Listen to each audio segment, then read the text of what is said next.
Well, I want to welcome you back. And it's really just a second. There we go. I had to turn off the sound on my other computer. Um, it's really hard to know when everybody is back when we're in a Zoom room. So I hope people are coming back. I want to let you know a couple of things. One, I have begun recording. Again, you can feel free if you don't want to have your picture up, you can turn off your camera, etc. I also want to admit to my failure at the beginning of today. I meant to turn on the subtitle or captioning that you now probably see at the bottom of your screen. So I meant to turn that on earlier and I forgot. So I hope that you will all help me remember next time to turn that on. And if it's in your way, one of the things you can do is you can just use your hover over it and you can move it to a different place in your screen, and that can help you. Also, if you want, if you go under the more buttons, you will be able to find the a button that says view full transcript. And that will open it up in a side panel, like where the chat opens and all of that kind of thing. So that you might have to turn on closed captioning for your screen, but I believe it can just be there. So yes, so you might have to go and under that more button, say enable the live captioning or whatever helps. I'm wondering, I'll see if I can do that on my other computer to, it's hard when you're the host because you can't always see everything. So you can, yes, you would have to go under the more button and do the show subtitle. And that then comes up on the bottom of your screen. So that can help you figure out how to do that. And I'm, oops.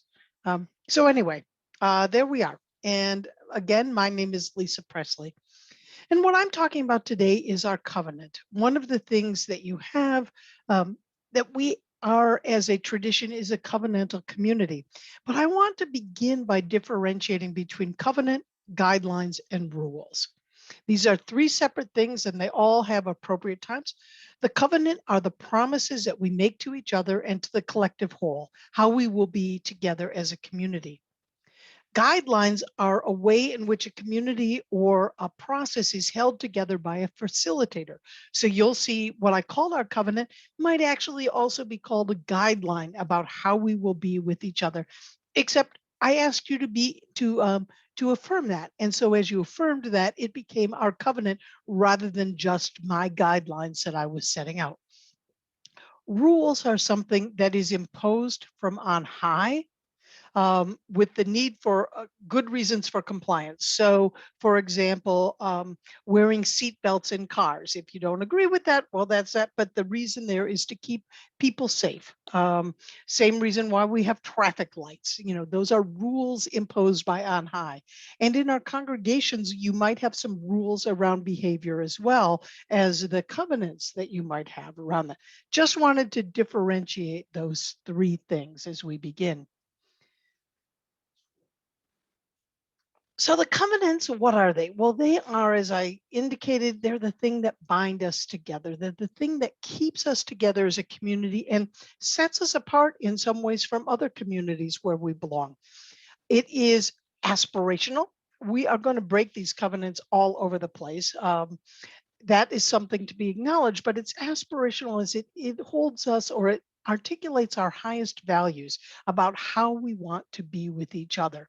And they are the promises we make to each other. So if you break the covenant, it does not keep me, it does not prevent me from having to be responsible for living out the covenant because it's a promise I'm making voluntarily to the whole. It's not quid pro quo contractual sort of thing. Um, it is how we create the beloved community that Dr. Martin Luther King and others in our readings talked about. It's a way of engaging deeply with who we are. Um, and it upholds the norms in our congregations.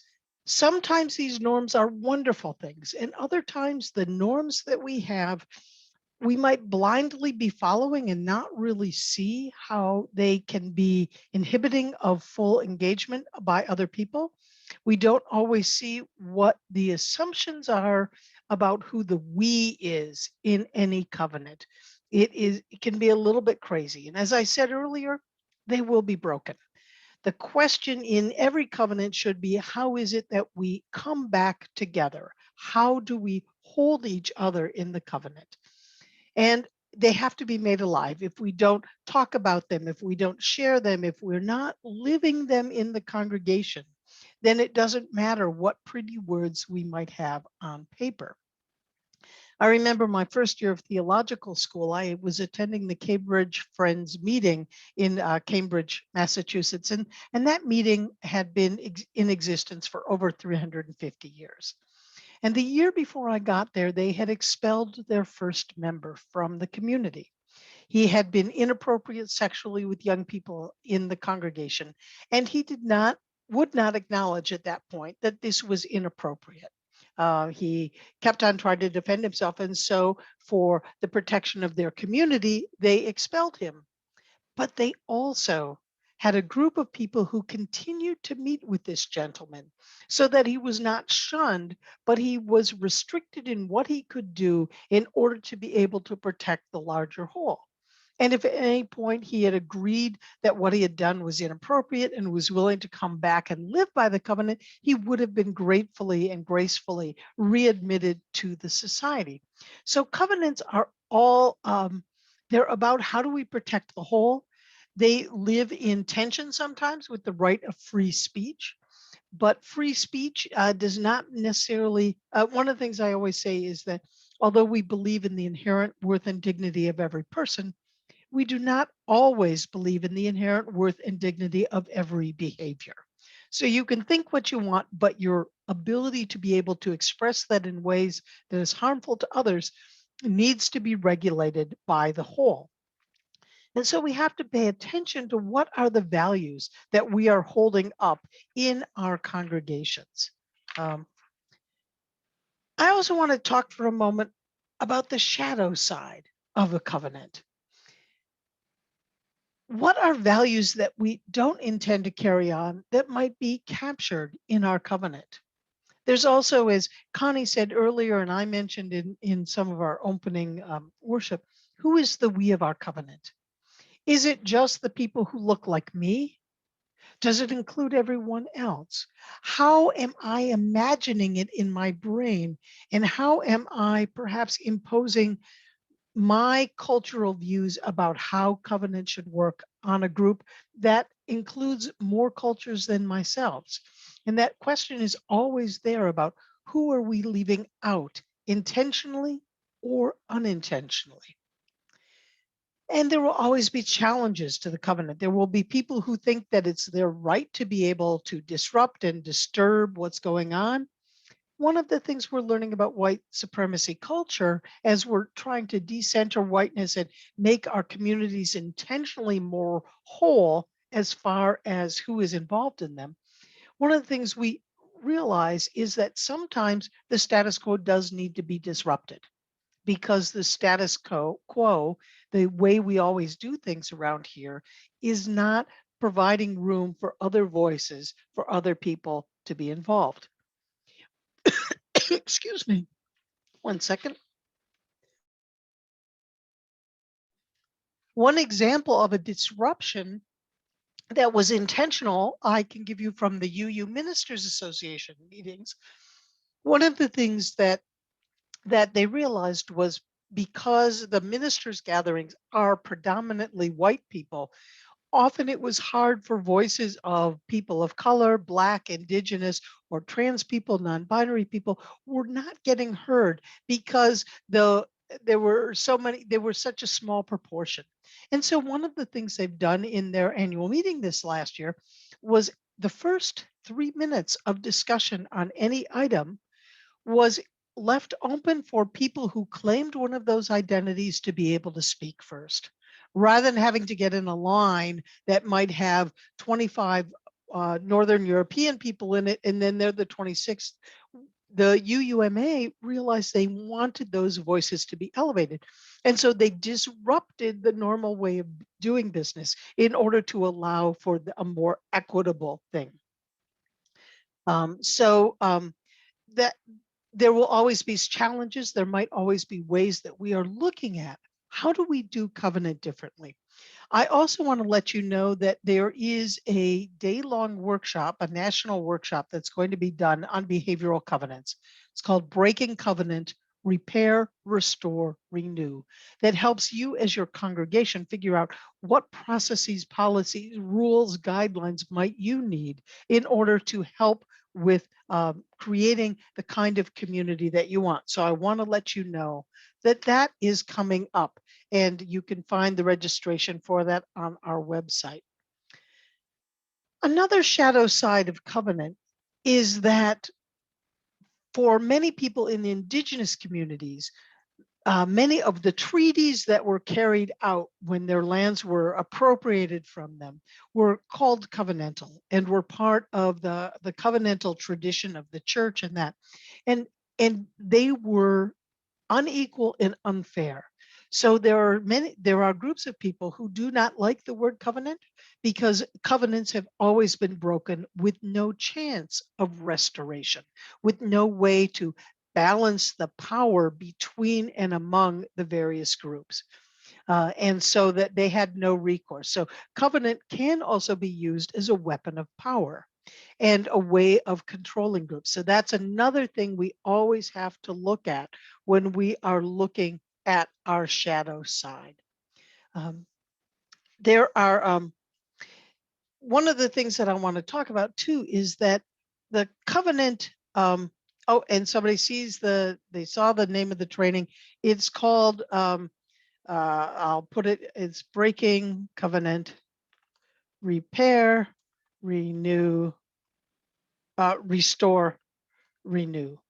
And this is like a 5 or 6 hour workshop in which we will help you figure out how do you deal with behavioral covenants, which are only one part of the kind of covenantal tradition we have. And so as we are doing this and we're looking at this, as we're looking at covenants, there are a number of key questions that we need to ask as we are looking at that. There are things like, what qualities do we want in our relationships? How do we create those relationships? Too often, what we end up doing when we are creating covenant, that we can create covenants at times in which there is I'm just sorry, I'm spotlighting myself so you can see me better. There are times at which we try to put rules in place in order to deal with relationship issues. And depending on the size of your congregation, that may or may not work. In our smaller congregations, relationship trumps any kind of policy. But one of the things when I look at a contract for a minister, for example, or at bylaws of a congregation, I can often pinpoint where behavioral issues have been something that has cropped up in the past, and they haven't known how to deal with the relational issue, so they have passed a law to deal with it. One of the things that we need to figure out is what is the relationship that we want and how do we help nurture that relationship? How do we give everybody in the congregation the possibility to be able to talk about what that relationship means for them? In the world of Zoom and other technologies, when we can't be in person, it becomes even more tricky. How do we live out covenants? How do we create covenants? Because we're only communicating in a two-dimensional field. We can't see the body language in those little itty bitty squares on our computers. And so we can't really figure out what's going on.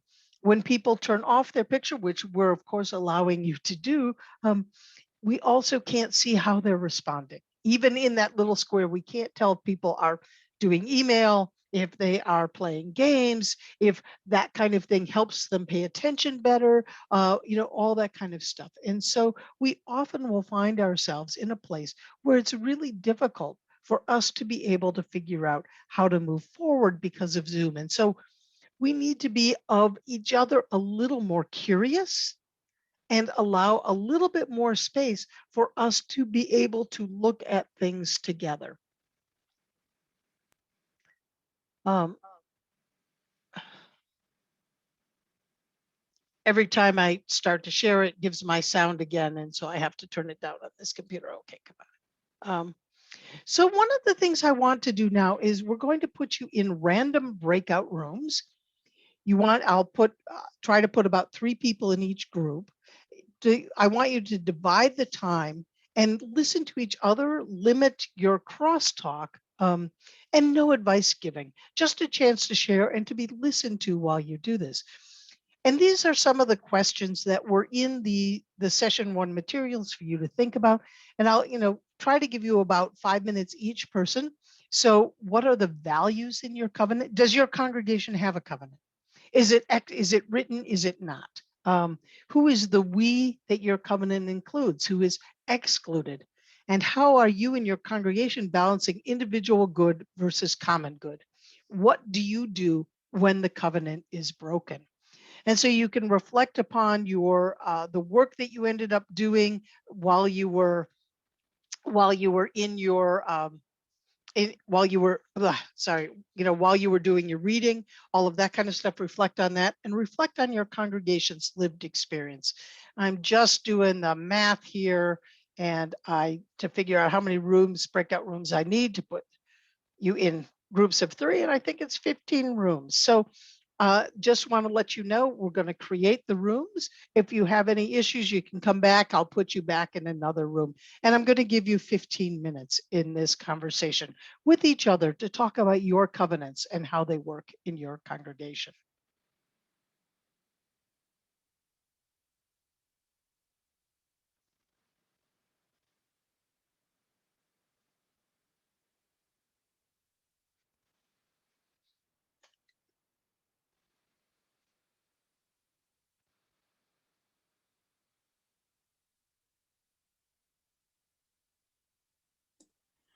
There we are.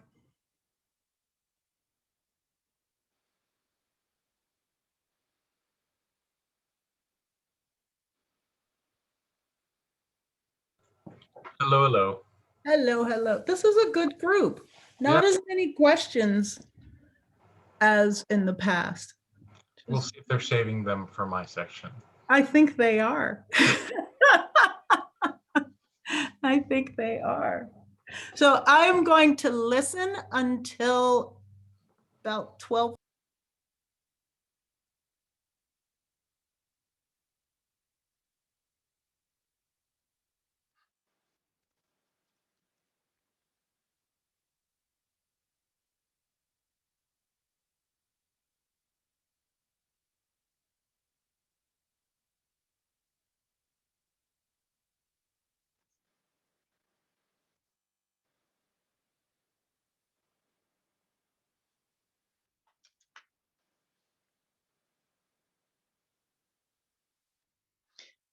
It's always fun navigating the etiquette of, do you leave the breakout room the moment the notice comes up that it will close, or do you stay in there to the bitter end? And we're having some people who are so engrossed in their conversation, they're not yet back yet. So they're all going to start flooding in now. So welcome back, everyone.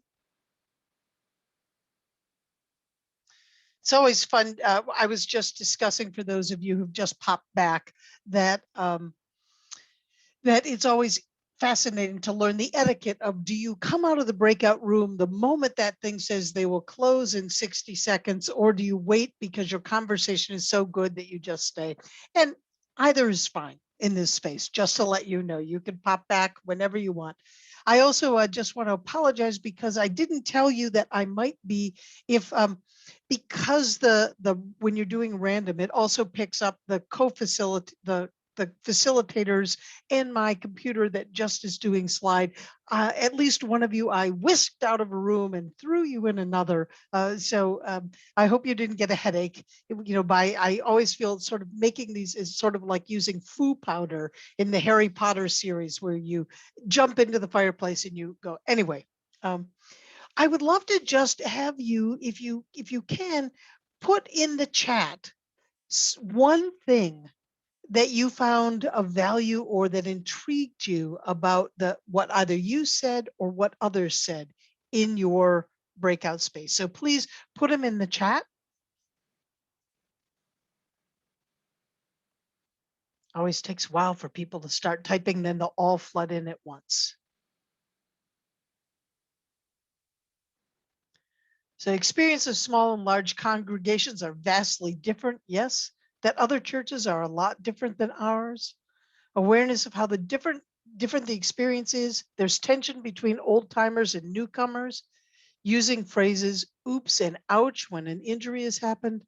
Love the unchanged covenant for Aurora from 1842. Use it as a living document. I wonder about the 1842, how their interpretation of it has changed, because yes, you can keep the same covenant, but how you live that out and the ideas might have shifted greatly. We covenant to practice goodness.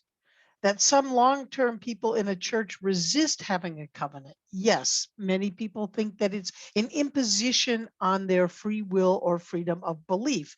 And that's where I always tend to differentiate between the respecting everyone's inherent worth and dignity as opposed to respecting the inherent worth and dignity of every behavior. The importance of how covenants there and how they it can help congregations limit the yucky things that are happening. I'm not going to be able to read all of these, but one trick I can give you if you want to learn, do this is right before you sign off when we are done. If you go into the chat window and there's those three little dots, you can hit the save chat, and that will save a copy of the chat on your computer. It will save it from when you hit that button. So only what's happened up until that button. So that's why I recommend that you do that at the end. Being able to use the covenant to create space that allow for Christian humanist divide and creating spaces that can embrace people across the political divides. Yes, if you find it can help you find ways to have those hard conversations and to know that you don't have to force each other into believing what you believe. How good a good covenant could be used to help with a multitude of situations.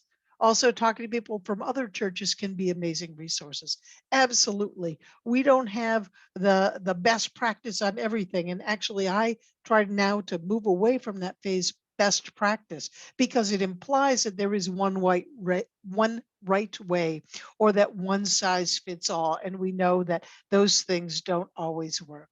So that is great. Thank you for this. And I now want to turn over the rest of this morning.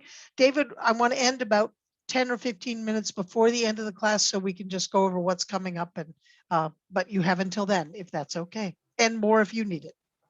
Wonderful, Lisa, and thank you. And good morning, everyone. My name is the Reverend David Pyle. Let me share screen real fast.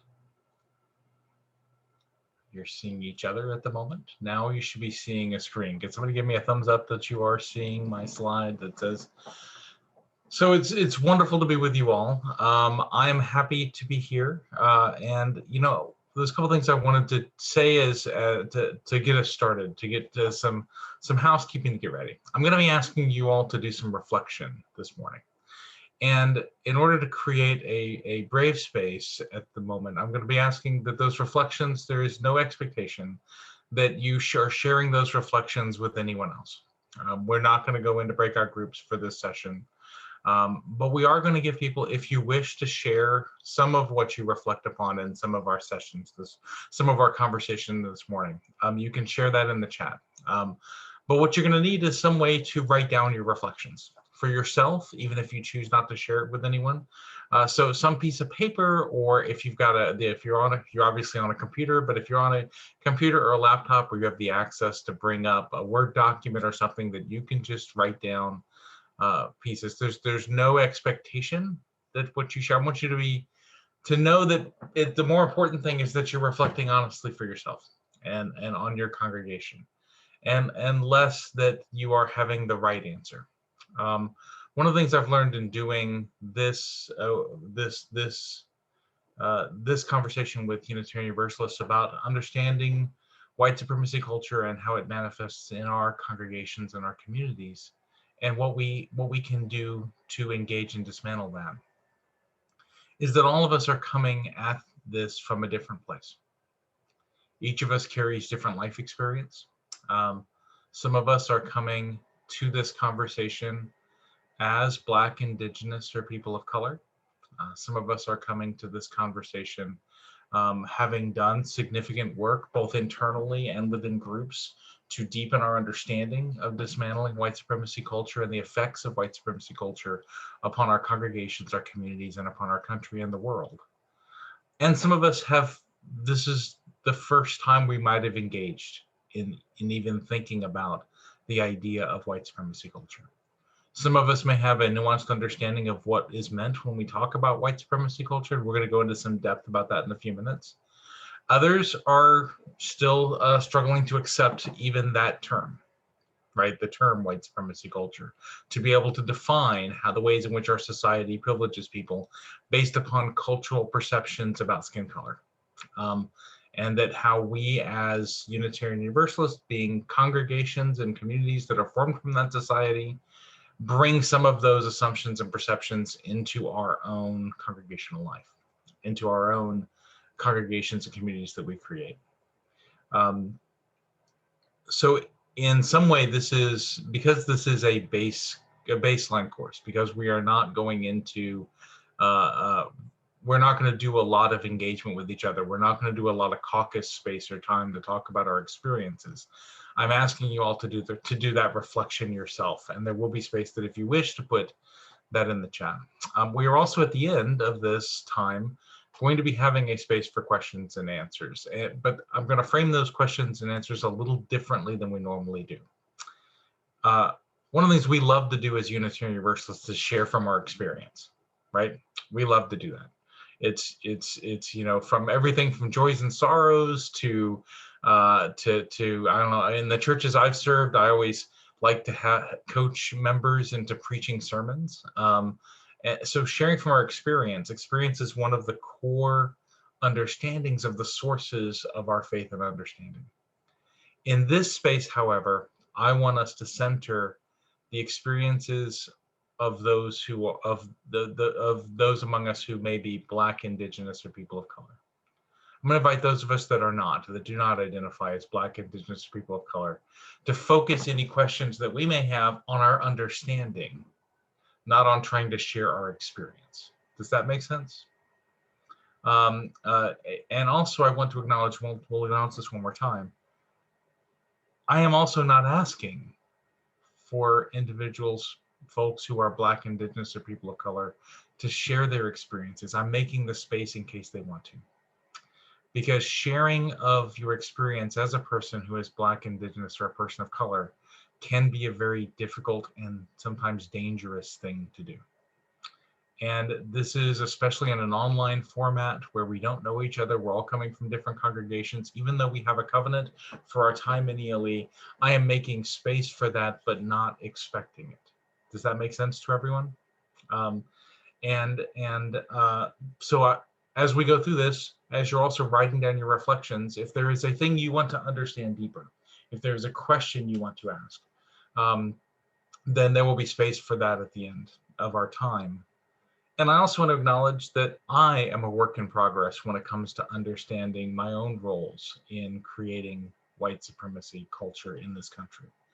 I am not by any means a finished product. All of the materials that I am presenting are taken from other sources because this is not the Reverend David show. This is not a webinar. And the sources for all the material you will see, the sources for that will be in links that are at the bottom of each page. And as we come to them, I will put those sources as links in the chat so that you can click on those links and you can go right to the source. And you will see, I want to acknowledge, I have taken most of the source material, most of the content you're going to see, word for word from these other sources, because I want to be accountable to the way this material has been negotiated and presented by communities that are in accountable relationships with communities of color. Does that make sense to everyone? I mean, you can nod and we're have some screens off and everything. So I want to begin with a land acknowledgement. Some of you may have experienced a land acknowledgement before. It is acknowledging the history of these lands that we are on, that unless we are Indigenous ourselves, have been stolen from people who are not us. Land. So I'm coming to you from a little town in southwestern Kentucky now named Oak Grove. Oak Grove is near the Tennessee-Kentucky border. It's where I live. This land belonged to the Eastern Tribe of the Cherokee. And the land in particular where I sit has a history. I did not know this before I moved here, and it was in researching my own land acknowledgement, researching the land. And I just put a link in the chat for how you could go about learning about where you live and how to do a land acknowledgement for where you live. But this land that I live has a heartbreaking and special significance for the Eastern Tribe of the Cherokee, in that I live on the path of the Trail of Tears. The path of the Trail of Tears either passed over the house that I live in or within 1.5 miles of the house that I live in. And that history, since I learned of it, stays with me every day. For those of you that do not know the Trail of Tears, I invite you to look that up. The history of the forced relocation of the Cherokee people from these lands, their ancestral lands, to lands out west because of the desire of white supremacy culture to have ownership over these lands.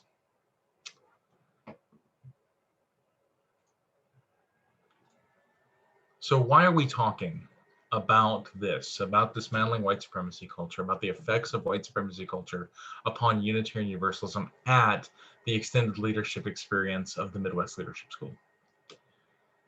We are growing in our awareness of all of the ways that our unexamined assumptions as Unitarian Universalists and as leaders affect those from marginalized communities, and in particular, Black, Indigenous, and people of color in our congregations.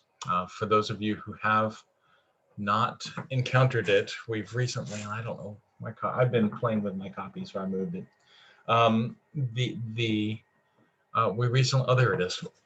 The Commission on Institutional Change, which was brought together by the UUA after the hiring controversies that occurred 4 years ago related to the Southern Regional Lead hire, highlighted some of the ways in which unexamined assumptions about hiring practices, about who should be in leadership positions in our staff, our UUA staff. After that all came to our awareness in a deeper way, the UUA commissioned the Commission on Institutional Change to study our movement, and they came out with this report. If you've not seen it, it's called Widening the Circle, and it is a set of assessments and recommendations for how we can, as a movement, look to address the ways in which white supremacy culture causes us to have assumptions that privilege some over others.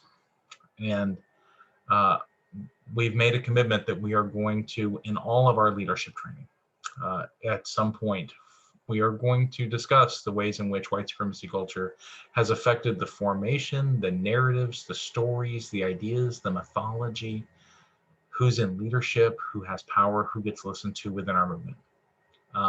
And so that is one of the reasons why we are engaging this in growing this awareness within ourselves and within our movement.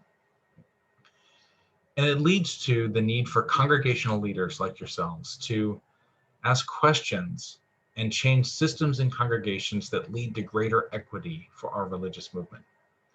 The ways in which, I find that the most important work, the association is doing work around dismantling white supremacy, but some of the most important work is done at the local congregational level. It's asking who has power in our congregation and who does not, and why. It's what systems, how are we choosing leaders? What are the ways in which we reach out? Who are the natural people we reach out to? What are the assumptions behind that? Who comes in our doors and who feels welcome and why? What ways do our congregational culture affect who feels as if they can be part of this community? We can talk about that at the UUA level, but it's when those conversations are happening in congregations that the most impact to change who we are as a faith movement can happen. And so we want to do that we chose to begin in the first session of ELE, setting this as a foundation.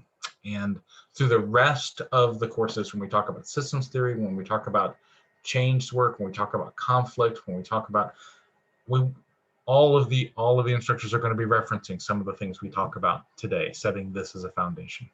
So and to inspire continued self-reflection and development among congregational leaders about unacknowledged bias and its effects. You know, I am by no means a finished product around this, and I find, you know, there was a phrase I was using. I think some of you may know I am also an Army Reserve chaplain, and I've been that for 13 years. And so that means I walk in, that's an ableist metaphor, sorry. I journey in some communities that are not our theology, right? that are much more theologically conservative than we are and don't have some of our awareness. And a phrase I had never thought of before was used. I was doing some military stuff this week, and a phrase I had never thought of before that I've used myself was used by one of these other chaplains.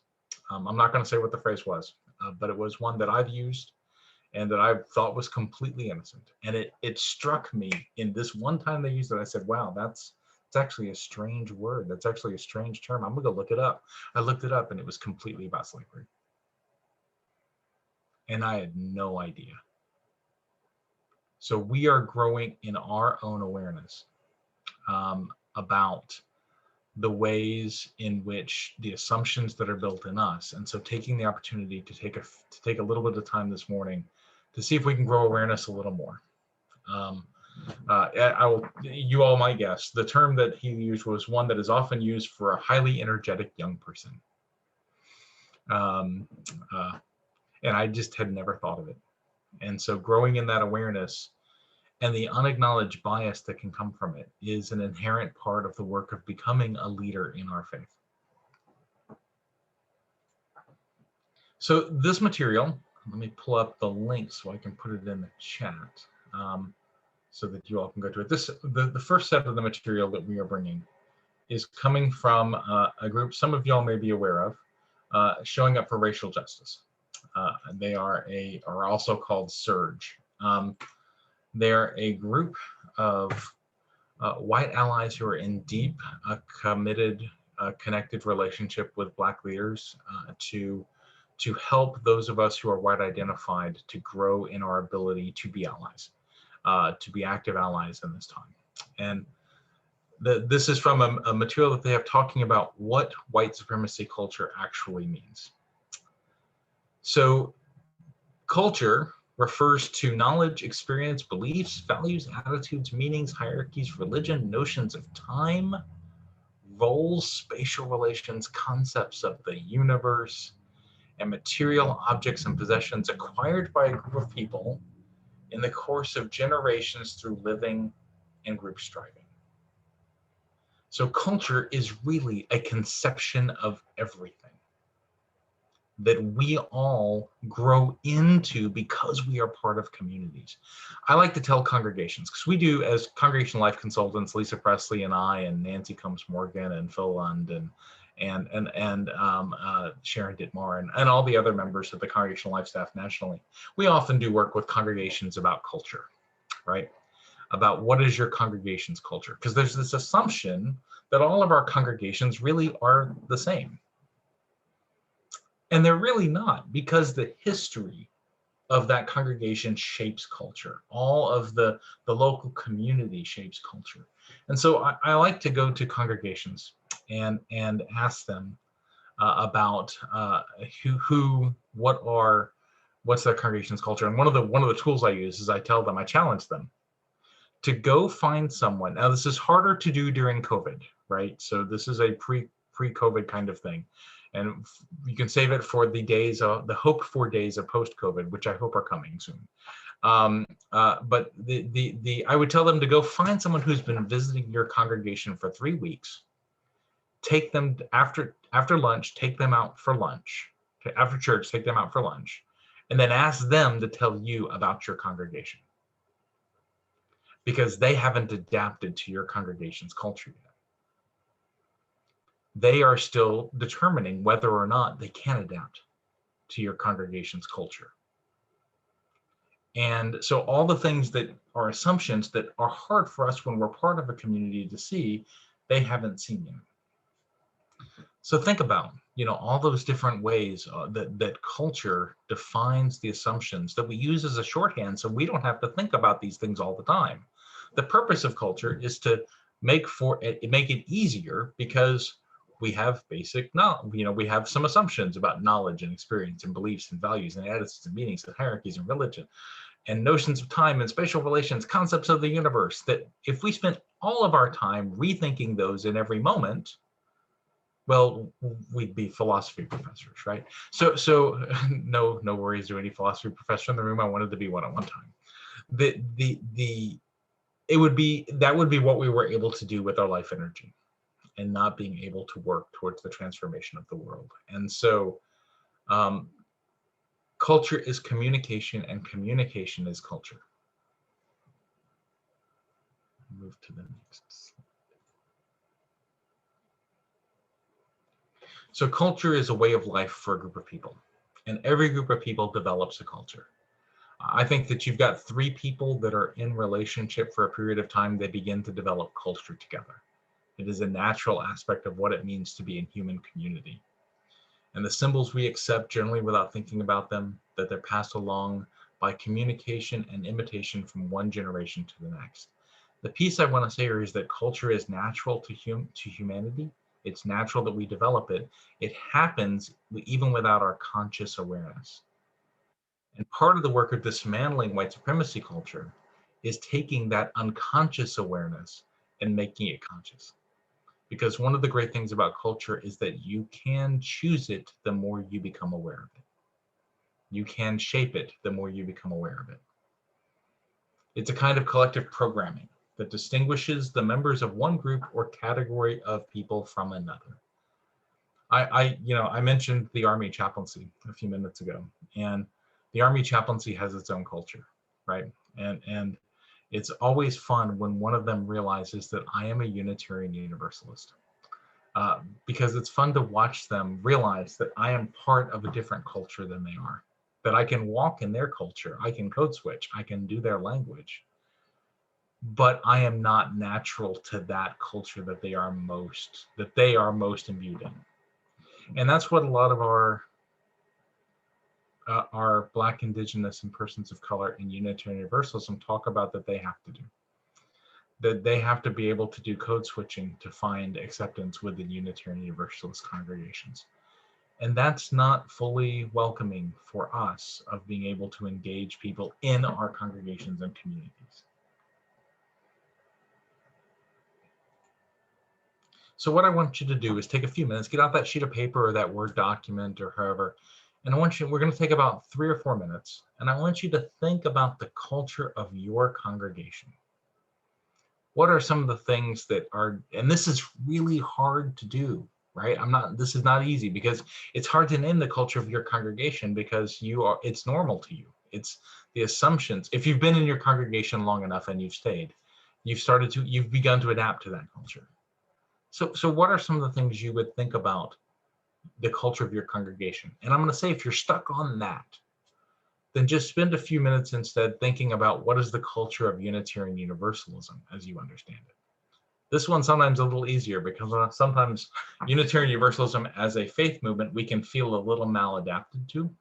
So it's sometimes easier to define because we can name the places where we're not as connected as we might be to our congregation's culture. So let's take a minute or so, take a couple minutes. What are some of, and then when you are ready, if you want to put, the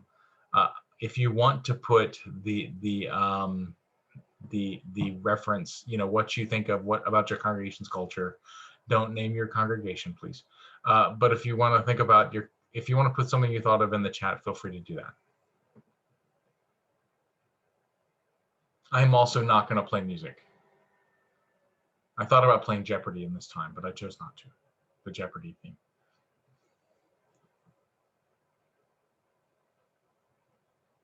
And yes, somebody guessed the phrase that I mentioned earlier that I wasn't going to say.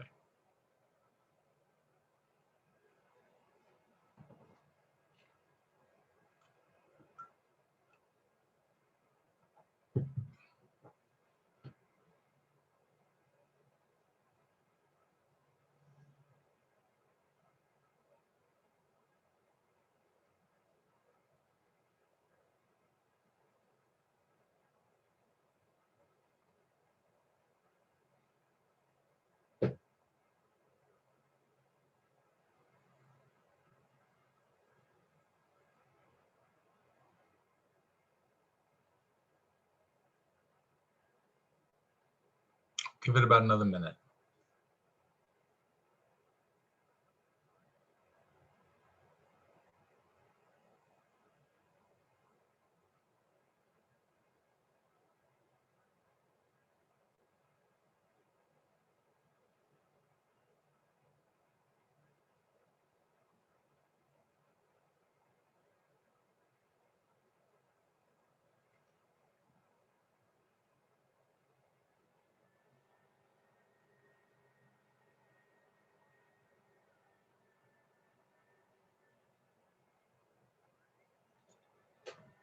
So we'll have more time for reflection, and some of you may be able to continue to reflect while I move us on. So what is cultural racism? It's how a dominant culture is founded upon and then shapes norms, values, and beliefs and standards to advantage white people and oppress people of color. This is sometimes a hard thing for people to grasp, for people to be able to accept. We can sometimes see it intellectually, but feeling it is more difficult. Because we don't like to think about how some, especially me, I'll speak for myself as a person who identifies as white, I don't like to think about the ways in which some of that I've had some success in this world that wasn't earned. That I came with some privileges that gave me some starting points, and I got access to certain opportunities that maybe others didn't have because of something that is unearned, because of the color of my skin. And we'll add it because I'm a cisgendered white male, right? It's, you know, that because I am a man in a society that has misogyny rooted in it, and I am cisgendered in a society that has transphobia rooted in it. And so that is a hard thing to see, in particular related to race, that American and Western society has built into it a set of assumptions and values and beliefs that advantage people who are white and oppress Black, Indigenous, and people of color.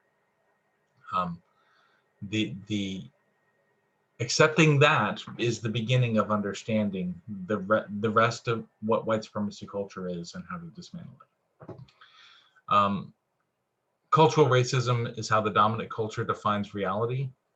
And we see this in so many ways, and it's hard. And in our congregations, you know, I'll just name a few that we see it at play. It's when our musical choices are rooted in Western society and culture. It's when the readings that we make in worship are rooted in white authors. It is when we have assumptions about leadership that I'll tell you one, and this occurred with the congregation, not in the Mid-America region, but it's a story I've seen play out many, many times. A congregation that was near a big corporate headquarters, and a lot of the members of the congregation were part of that corporation, and they had built into them a set of assumptions and beliefs around what was phrased as professionalism. That was phrased as a professional understanding, an understanding of time, of deadlines, of corporate culture, of policy, and because it was phrased in a value neutral set called professionalism, it was hard for them to see the ways in which it enforced white supremacy culture. The ways in which it wasn't something that everybody should accept.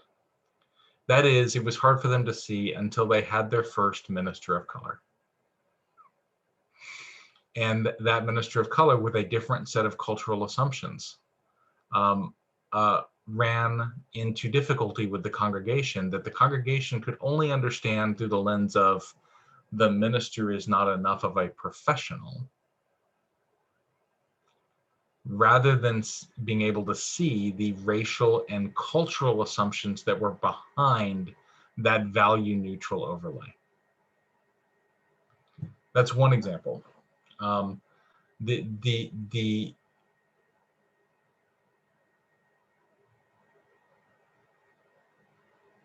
there are, so we're going to spend some time thinking about this in a few minutes together in reflection. But the other thing I wanted to name about this is often these assumptions and values do get framed in a value neutral way that is separate from race. And that is a protective act among these assumptions and values. There's another one that's in some of our congregations. Some of you may have heard Unitarian Universalism be referred to as the Church of the Academy, or the wonderful joke that if we have among congregational life staff, among those that do what Lisa, I, and Nancy do, that if you're trying to find a local UU congregation and you can't find them, you drive to the nearest university and turn left, right? So there's a whole bunch of assumptions about culture that come with that. And what we often miss is those cultural assumptions, because education has not been equally accessible across the American society. Those assumptions that we take as being from academia are really rooted in enforcing white dominant cultural standards within American society. So just to name that these are some of the things that for us, for Unitarian Universalists, we find these sets of assumptions within our congregations. David, can I just interrupt for a moment here? Please, Lisa. Someone chatted to me, and I just wanted about something, and I just want to remind people of our covenant around what is said here, basically staying here, because they realize that even though you said don't put your congregation name, because Connie had people list their congregations earlier, it could be easy to do that. And so I just want to reiterate our covenant that what you can do is talk about what you have learned from here, but you should not be sharing anyone else's story, especially when we are in sharing deep, hard things to share. So thank you for bringing that up in the chat, and thank you, David, for letting me interrupt. And thank you for reminding us of how to apply our covenant, because how we do that is one of the ways that we dismantle white supremacy culture systems. So thank you.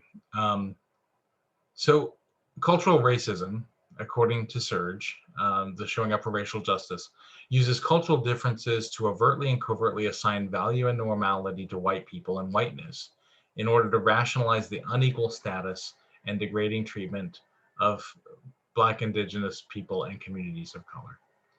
And the core, thank you. The core of this is that we assign, I see this often in congregations that are in search for a new minister, and they list the characteristics of the new minister they're looking for.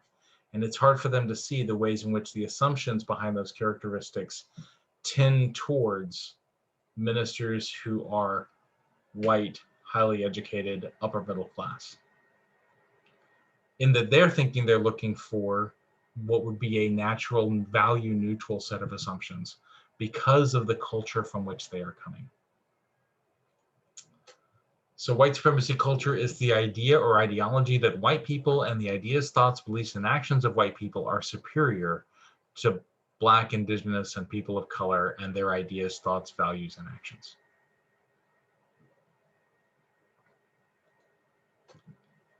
White supremacy culture is an artificial, historically constructed culture which expresses, justifies, and binds together the United States white supremacy system. It is glue that binds together white-controlled institutions into systems and white-controlled systems into a global white supremacy system.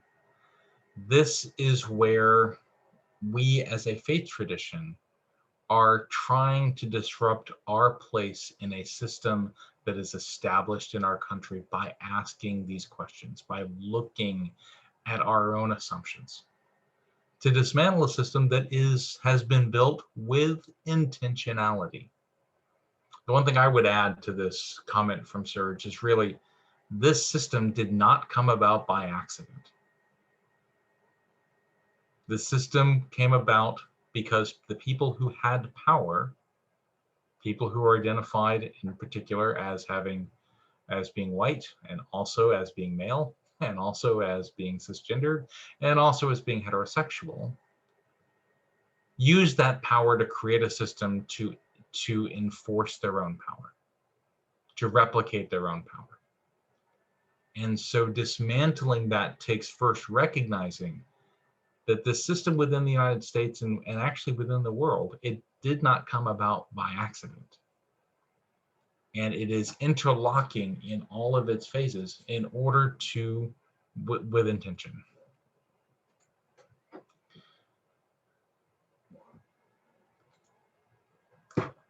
So what does it mean to dismantle white supremacy culture? This is from uua.org, and I'm going to put that link in the chat.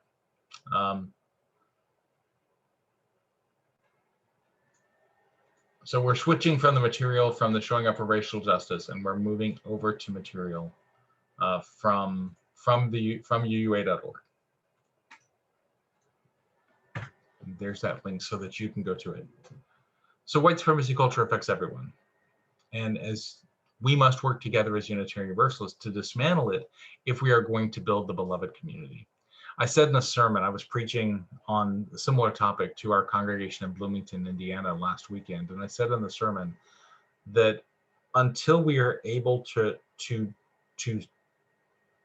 see the ways that power reinforces and that our assumptions and values enforce white supremacy culture, we're unable to build the beloved community.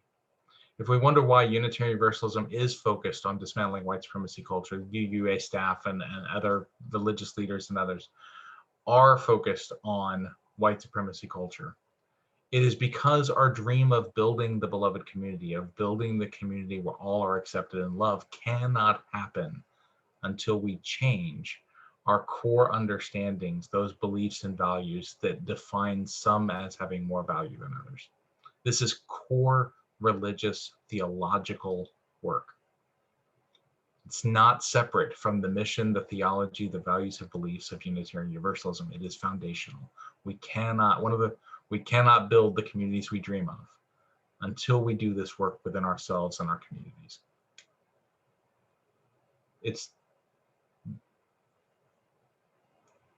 Dismantling white supremacy culture means to expose the impact of white supremacy, which is part of what we're hoping to do today.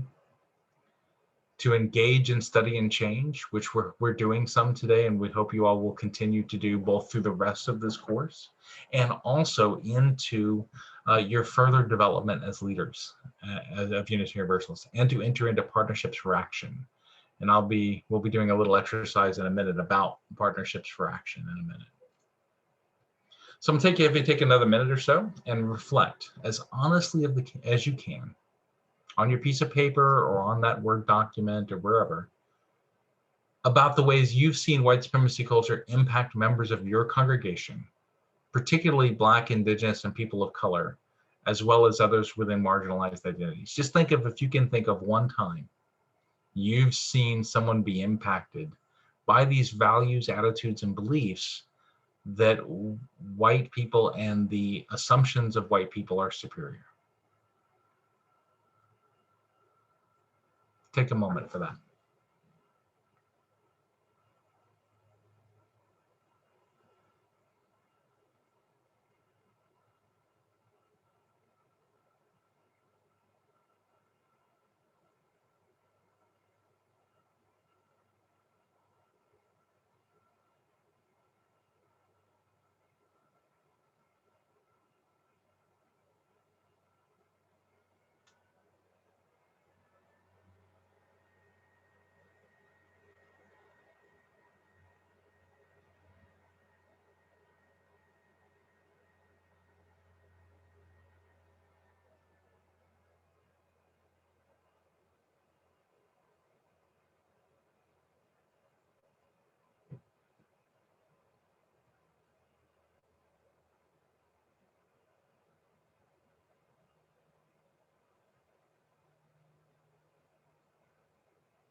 So as we're coming back, and this reflection I hope goes long beyond this exercise, We're not giving you a ton of time to do the reflection because we want the reflection to be unfinished and to continue.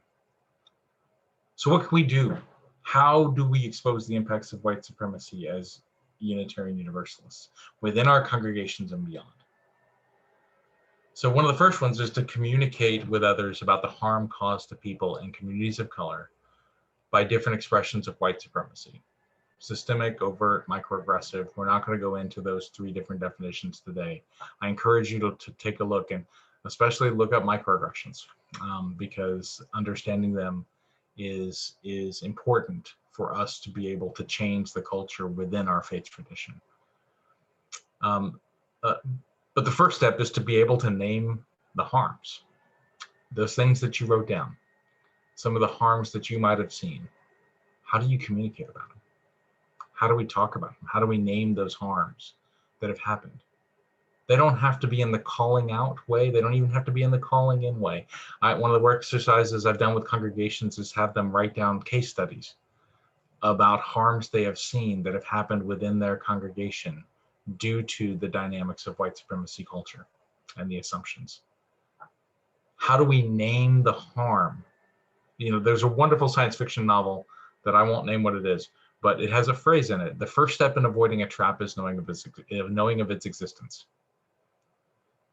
That we cannot begin to make a change in culture unless we're able to see the ways in which the culture, the white supremacy culture that we grew up in, that we adapted to, that is built into American society, is maladaptive for creating the beloved community. So first is naming the harms. And it's the silence about those harms that most perpetuates white supremacy culture. Because most people are good people. And when they're able to see the harm, when they're able to see it, then they can make the choice to change. But unless those harms are named, they cannot be. Development, change cannot happen.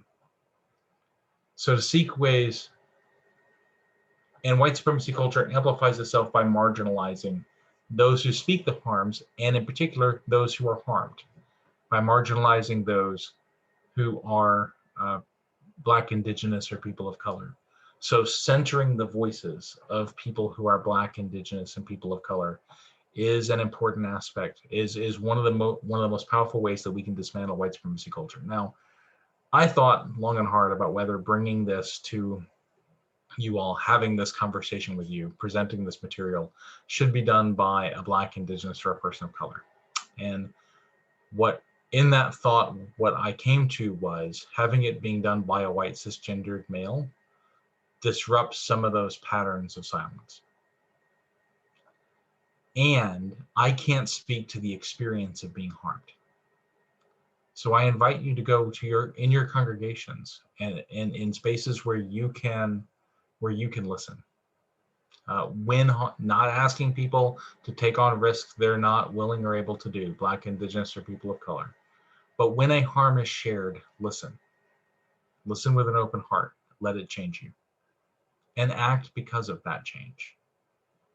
And we as a faith tradition have to do work to center voices that are from Black, Indigenous, and people of color. And you've seen that in some of our materials, some of the books from Skinner House, and we will continue to do that as a faith tradition. So last reflection.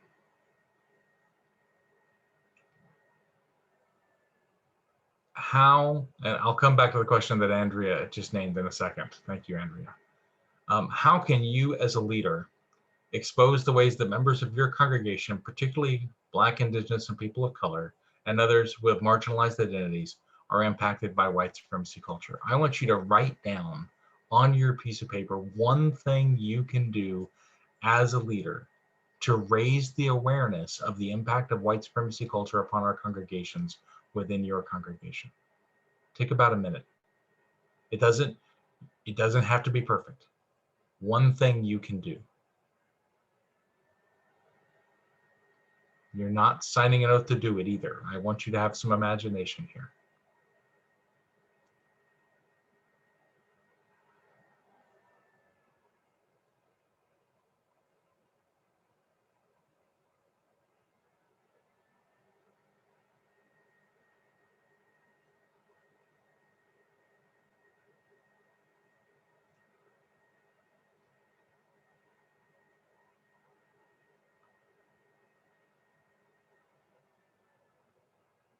So while we're finishing up naming that one thing, I want to respond to what Andrea, I think it's Andrea Barron. If I said it wrong, you can let me know. But I want to respond to what Andrea said in the chat.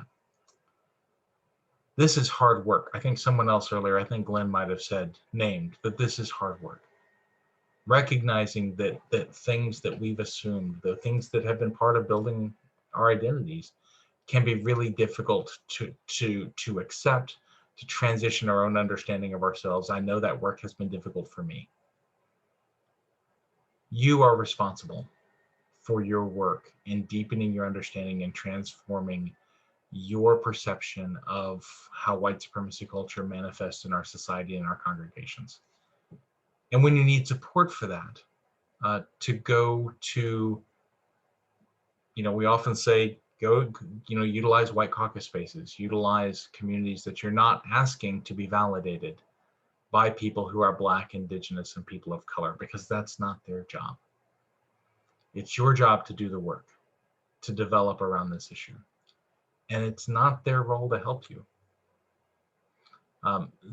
Many leaders who are Black, Indigenous, and people of color do choose to do work with those of us who are learning to readapt our cultural understandings, but that is their choice. And it's, in that case, it's to honor the leadership that they are showing. But finding white communities and white spaces and white allies in which you can do your own work and not have them, as Andrea said it, not expecting Black, Indigenous, and people of color to take on your emotional labor as a person who identifies as white.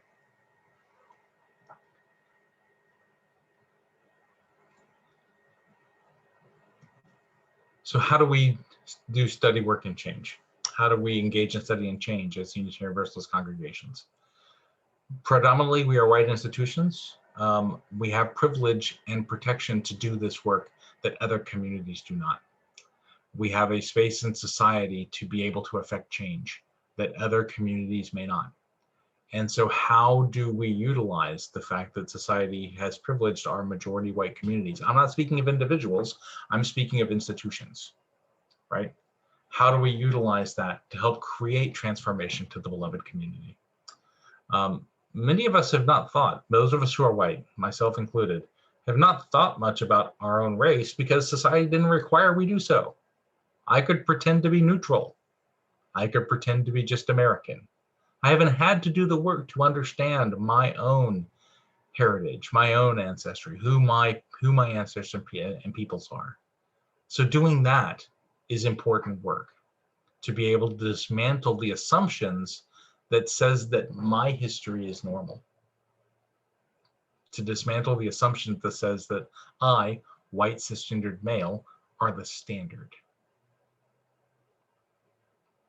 So doing that work to understand our own history and doing some work around, I know there's been critique of Robin DiAngelo recently, but the book White Fragility has been really powerful for many people in realizing their own place within the racist system that is built within the United States, the white supremacy racist system. There's another wonderful book, Juana Bodas, the Salsa Soul and Spirit, that's also been really useful in engaging a multicultural reality and understanding and our place within that as an individual and as communities. We're going to hold off on that one for time, but you all can take a look at it real fast to think about a way you as a congregational leader can inspire your congregation to study and change.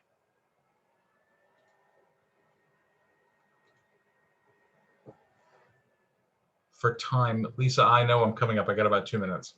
I want to spend a little moment on this one though. We cannot do this work alone. And one of the dynamics of white supremacy culture and Unitarian Universalism is that we've always thought we could and we should do things alone, that we should be the leaders.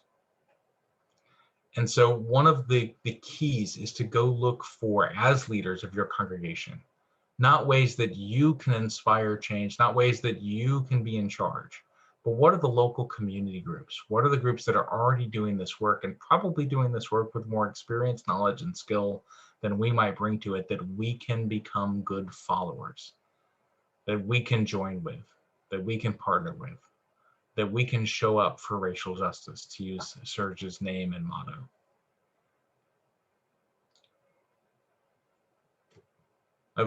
There's the 5-point plan that Greenpeace has come out with of what we can do to confront white supremacy right now, to educate yourself, your family, and your friends, to march for racial justice at a solidarity event, to demand our leaders remove Confederate monuments from public spaces, to tell CEOs, this is a little old, I should have fixed that, to leave the tech advisory. UUA.org hasn't changed its website yet, I just learned that. To put voices of Black, Indigenous, and people of color at the center of the conversation today and every day. To follow the lead of organizations and initiatives led by primarily serving people of color, to engage with justice issues, and to give time to service projects. And get clear on the ways your faith compels your own activism. Why do we believe we need to create the beloved community that includes all? So as I said before, and I know we're at time, Lisa, but our white supremacy culture is in part about time, and we're going to take a couple minutes. I want to see if there is any, if there are any voices. I'm able to respond to questions. My email is there. I'll put it in the chat. I'm happy to engage with you all, but I want to open up a space. If there are any leaders who are Black, Indigenous, or a person of color who want to share something from their experience, I want to center that space. There is no expectation or requirement that anyone does so. You know, Lisa would probably be happy. I'm not going to say that, but you know, I've already run us to time, and we're going to hold that space. So if there are anyone who identifies as a person of color who has something that they wish to share, the floor is yours. Please unmute and share.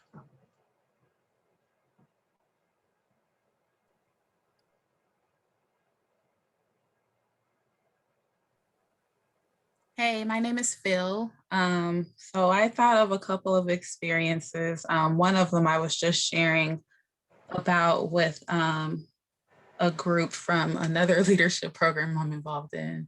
But I remember one of the main ways that I felt a connection to my current congregation in the beginning was through their young adult group, and we would have discussions twice a month.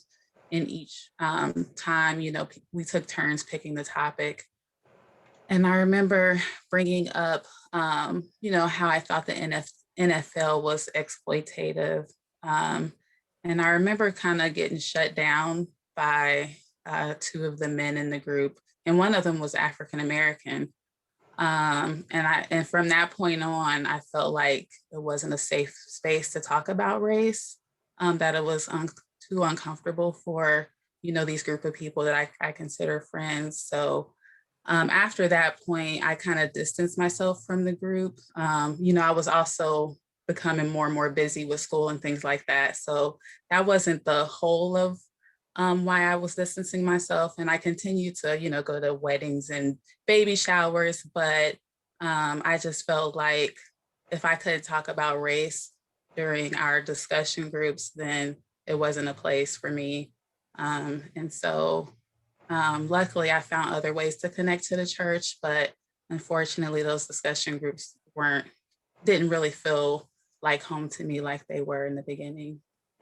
And I have a couple other stories, but I want to leave space for other people.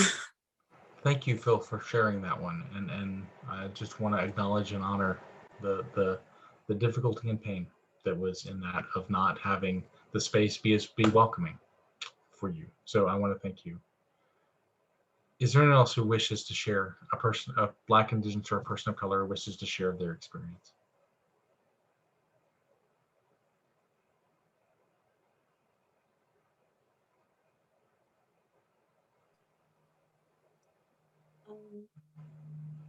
Hi. Please go ahead. We can hear you. Please go ahead. Sorry, I'm Indigenous and I'm also disabled. And I feel like ableism really isn't talked about much. And I guess I've been told by somebody who was visiting the church. They were from a different congregation, and they said that they didn't want to hear my ableism sob story when I talked about wanting to share what it's like to live with Erb's palsy. And so I know that that kind of hurt, and I think, and I am also white passing, so I get invited to a lot of like white ally groups. But that's all I wanted to share. Thank you, and thank you for sharing that experience. Can I ask one question? In when being invited to white ally groups, them not recognizing that you're an Indigenous person, that does, I think I heard you naming that that's itself a harm, right? I've been told that I'm not Indigenous enough, that I'm too light skinned, not at my church, but other places. And my mother was actually taken away from her mom and put with a white family. And then my dad took me away from my mom. So, and my dad's white. And so I never learned anything about my culture. I was completely separated from it. And so sometimes I feel like an imposter, like I can't tell people I'm Indigenous because they'll try to police me or correct me. Right. Thank you for sharing your experience.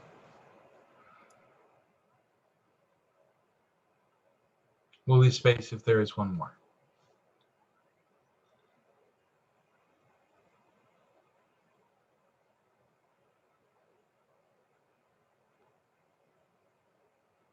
So I'll invite you to begin this as a beginning of a reflection. All those questions that we named in this, I'm going to invite you to stay with those questions for a while. What are the ways in which white supremacy culture shows up in our congregations? What can we do as leaders to begin naming those harms that we see within our congregations so that we can then choose something different? Who can we partner with in our communities to work to dismantle white supremacy culture and within the congregation and beyond? And what study do we need to do to learn more about ourselves and to learn more about our own assumptions and our congregation's assumptions? What work do we need to do to be able to continue that study and that learning so that we can create the beloved, we can change our values, assumptions, and beliefs so that the beloved community can come into existence? I want to thank you all. This is a hard topic of conversation, and I want to thank Phil, and I want to ask you how to pronounce your name. China. China. I want to thank you, Phil and China, for sharing of your experience today. And with that, Lisa, I want to hand it back to you. Thank you. And I also want to thank Phil and China for being willing to risk in this space. I put in the chat one other book that if you are still of the opinion, well, that can't happen here. It's called Centering, and it is articles by Unitarian Universalists who are Black, Indigenous, or people of color about their experience in our movement. And that will give you a deeper understanding of maybe not what happens in your congregation, but what happens in many of our congregations. And so, and to think more about whether or not that does happen in your congregation. We will meet again 3 weeks from now. I want to let you know too that the conversation does not have to end today. When you look at your screen, and I'm just trying to, just a second, I got to get to the right page. When you go into our website, and I will hang out a bit after this class if people are having any difficulty finding things in the website or haven't yet gotten into it, you will see that at the bottom of the page in each each of the sessions where the preparatory reading is, there's a place when you scroll down for you to put comments, for you to respond to other people's comments. And so the conversation can continue through this class by doing that. It's also a place where you can say, help, I can't figure out how to do this, but that is there. I want to let you know that you might have to, on each page, as I said before, hit the complete button and before it will let you go to the next one. But the resources are already up for the second session for you to be able to do that study. With that, I believe we have half a minute left, so I will just thank you all for being here today. Feel free to reach out to David or I about this week's topic, or Connie as well, and we'll see you in a couple of weeks' time. And don't forget also, if you want to save the chat, Glenn has been good, but he's telling people go back in and do that. And also, if you want to save the transcript, you can go to the under the more button, you will find the live transcript, or view full transcript might be there. And then what you can do with that is you can hit the save transcript button there, and it will download into your computer so you can have that. I'll hang out in case anybody has questions on the website, and also so that you have a chance to save both of those. And with that, please enjoy your time until we are together again, and stay safe.